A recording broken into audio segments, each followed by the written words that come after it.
So, Bob, I have a question for you and Oliver, but I'd like to start with Bob because when Frog's on the show, oftentimes he's way too politically correct because he still has friends in football, and he doesn't want to say anything too controversial. But I know you're going to speak your mind, Bob. And Oliver, the question's going to come to you right afterwards. I want to take you both back to that fateful night, February 4th, 2007.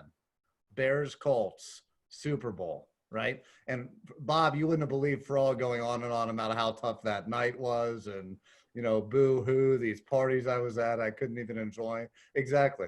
A lot of complaining. But Bob, you tell me, what was that team missing?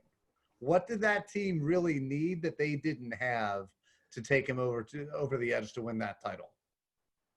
Well, in that game, it was just when it got to 3rd and long, it was going to be hard. You had to really shorten that game up. And then I think by the end, we were a little fatigued, and it was odd. The Colts beat up the Bears.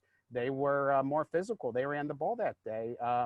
Peyton Manning did not have this great game. How he is MVP was complete bullcrap. It should have been Dominic Rhodes.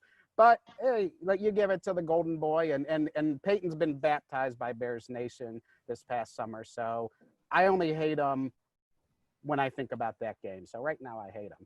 But that was basically it. When it got to 3rd and long, it was like good things aren't going to happen. And then we were in 3rd and long a lot of the game, and good things didn't happen on offense after the first half. And that was all she wrote. Oliver, how about you? What's your take? Yeah, I mean, I can't really disagree with Bob over there. It's basically like we needed a lot of more 3rd and shorts. We didn't get that. Did a lot of punting. They were, I agree. I think that the defense was pretty much gassed probably by halftime. It seemed that way. And whatever had a little bit, you're playing on adrenaline a little bit, but from my experience, when you play on adrenaline, once that runs off, man, and you have all that emotion, sometimes that can actually be to your detriment. And the defense was on the field too much. You can't win that way. And Rex Grossman just, I don't care if he hears it. He sucked. He was terrible. I said that the whole year. The kid had a cannon. He's from Indiana, from Bloomington. I remember watching him when he came out and playing at Florida. He could throw the ball really far, man. There's nothing wrong with that. His arm strength was there, but he just wasn't very good. So it is what it is. The first 7 games, we played there by defense and special teams, and that game was not down to defense and special teams except for the first opening kickoff. Yeah, the first 7 games of that year, he was like an MVP candidate. And then after the Dolphins, it was a different Rex. Some teams were able to figure out tendencies. In that Super Bowl game, the Colts had, 5 field goals and 2 touchdowns. That's a lot of scoring drives. So the defense was gassed. And they did all that they could. And it sucks to say this. Sometimes defense got to score points in order for you to win. And that's a hard proposition to say, defense, why don't you go score a touchdown? They're meant to stop touchdowns, not score them. But that year they did score a lot of touchdowns. Yeah, I'm about to say, Frogs probably told you that. I don't remember what the number was, but that defense scored an astronomical amount of points. I remember before Brown got hurt, and then the year before that, too, he had several pick sixes. Urlacher had a few. I forgot to mention Lance Briggs. I don't know how I did that. Lance Briggs was so good. Yeah. So good. Mm-hmm. And that DN out of Alex Brown, I think, the DN out of Florida, he was really good. They had a team, man. They built Charles Tillman, Peanut. Man, that was a squad right there, man. You guys are giving me nostalgia, man. I want to go I'm in quarantine right now. I haven't been able to watch anything, nothing fresh. So I might throw on that season just to make myself feel better. Put on some sweatpants, start tackling people. I'm ready. I'll take off this sport coat and start tackling. I don't think any of us intended this podcast to become about the 2007 Super Bowl, but I would also be remiss not to cite the fact that in true gentlemanly form, the other member of this podcast is quietly smiling and not saying a word. And I think we could turn to the good host to hear what he thought the key to that Colts victory was and what he thought maybe the Bears were lacking that prevented them from winning that game. So good doctor, if you would, maybe regale us a little bit of the Colts fans' opinion watching that Super Bowl. Well, I'll tell you, Steve, thank you for recognizing that, one of probably the greatest sporting night of my life being an Indianapolis Colts fan. So while guys like Frog and Oliver were wallowing in despair, I was rejoicing. I watched the game in Indianapolis. I think, Steve, you're missing out on the fact that this is one of the truly great teams in the NFL history. This team had started out the next year, I think 13-0 or 14-0. And the team was built for a lead. So the bottom line is that defense, and remember, probably one of the greatest 1 to 2 year players ever in Bob Sanders, who was the defensive player of the year. Just a rocket. The guy was unbelievable. And unfortunately, injuries derailed his career. Followed by, we had Dwight Freeney, Robert Mathis. So you'd get a lead, and then these guys would just, attack. And so it doesn't surprise me. It's kind of the worst defense ever for a guy like Rex Grossman to face when you get behind, and then you can just pin your ears back and let those guys go at it. That being said, if we got behind, we weren't the kind of defense that could stop the run. We had to have a lead, and fortunately, Peyton was good at getting a lead. So, Draft Doctor, what do you put on your hot dog? I put on a little ketchup and a little mustard. Oh, no ketchup. No ketchup. Exactly. None. America, I'm telling you right now, very good football take, but his soul is made of coal if he's putting ketchup on a hot dog. I am from Kentucky. Used to say if you put ketchup on a hot dog, that's un-American. He told me that when I was like 8 years old. It was mustard only from then on. Is it mustard from Germany? That seems like German propaganda that was put out during World War II to try and draw sympathy. Hey guys, stop this part of the conversation. Every self-respecting American knows that a hot dog has onions, mustard, chili, and cheese on it. Anything else is unacceptable. So get out of here with all that nonsense. We don't have. That's an acceptable response, but I would like it on the Chicago bun. And I would also like a pickle on top, and I would like some relish on top of said pickle. And if you really want to get squirrely and we're at a baseball game, maybe a couple tomatoes. Oh, I love this man. I couldn't agree more. You walk it through the garden. So, Oliver, you went to West Virginia, and Yes, and you actually had a chance in undergrad to walk on and play a little bit for the basketball team. Under the keyword Bob Huggins. Keyword a little bit. Yeah. Under Bob Huggins, what were your experiences with Bob Huggins? Well, nicest dude in the world. The reason why I got to meet him actually was he was recruiting my roommate, Joseph Jennings, out of New York City. He's transferred from St. John's. I got the pleasure to play in high school with Robbie Hummel, and Scott Martin. They both played at Purdue. Hummel got drafted by the Timberwolves. Really good. Joe was one of the best players I've ever played with, irrespective of level. Even just messing around in the rec center, Joe was able to play with. It would be like me, my friend, my other roommate Joe, and Chad, right?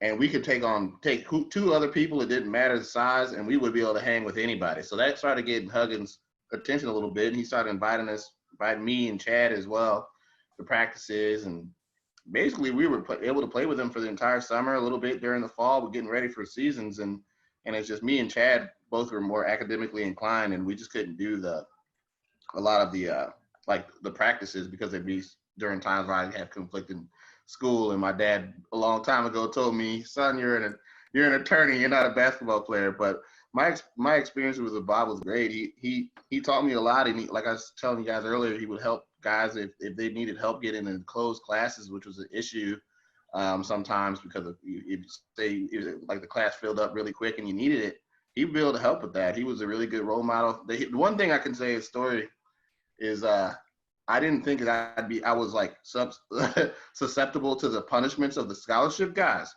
And he said that I was loafing on a play one time, and they used to have a treadmill that you had to run 15 miles an hour for 5 minutes.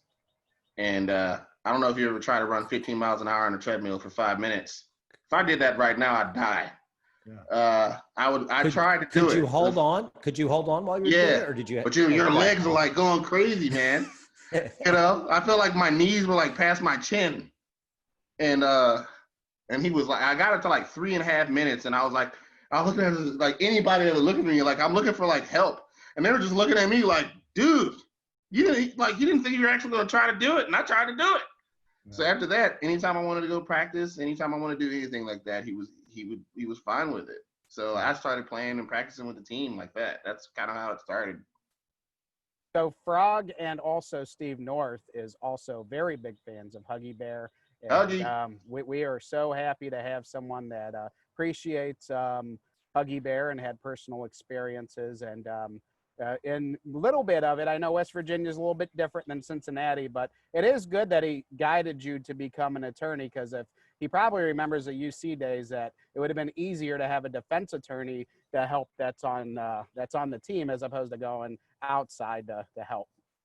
Yeah, I could tell Steve, you have to be from Cincy. That's why you like your hot dog like that. Well, yeah, and I've got a pulse as well, Oliver. Come on, I mean, Skyline, that had a lot of Skyline chili in that response about your hot dog. You're 100% right. Yes, so I'm from Cincy, and the only times I would ever see Hugs personally, when I first started out of college, to Frog's point, kidding aside, his lawyer had his office in the same building as the company that I worked for. So I saw him 4 or 5 different times on the elevator going up and down to visit him, because I love Hugs, but Frog alluded to the point. He definitely kept his lawyer busy while he was in Cincinnati. But it's what made Hugs. I like that. Now, Oliver, you said you went to high school with Hummel and Martin, and I'm a big Indiana high school basketball guy. Those guys came out with very similar statistics. Both were like 4, bordering on 5-star players. Both went to Purdue, both about the same size. Yeah. Was there a big difference in talent level between the two guys? Scott was an unbelievable scorer. Robbie had a really unselfish attitude.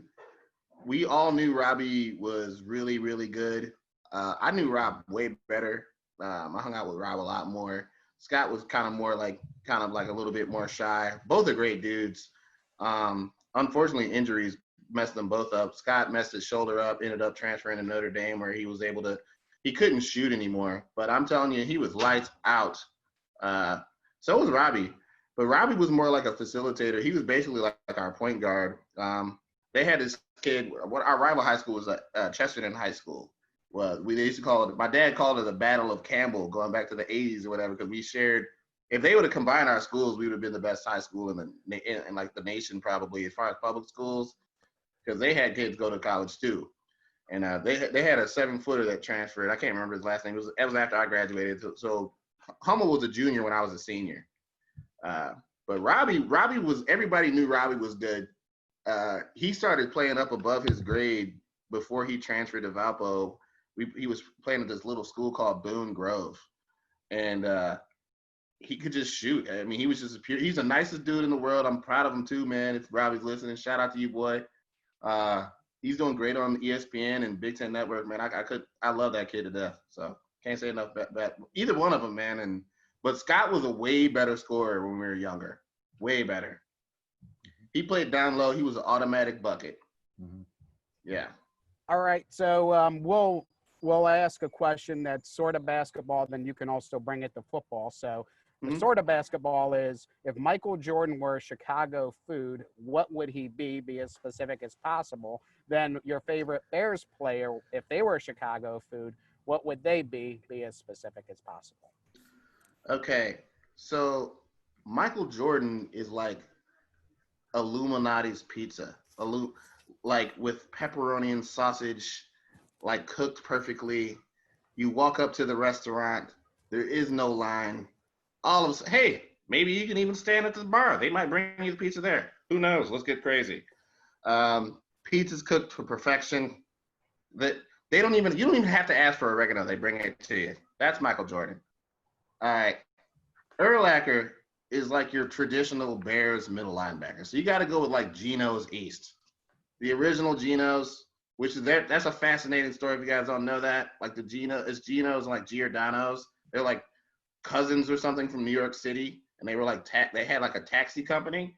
They got into a fight over how they wanted to continue the pizza business. So one went to Gino's, other went to Giordano's. Fascinating Chicago lore for you all. But that's actually tough. I don't know if Urlacher's Giordano's or Gino's, but maybe he's Giordano's actually. Yeah, I would picture Urlacher to be more like maybe an Italian beef, and Ditka would be a Polish sausage. Just mustard, onions, green pepper, because you got to get your vegetables. Yes, absolutely. Nutrition is key, clearly. Absolutely.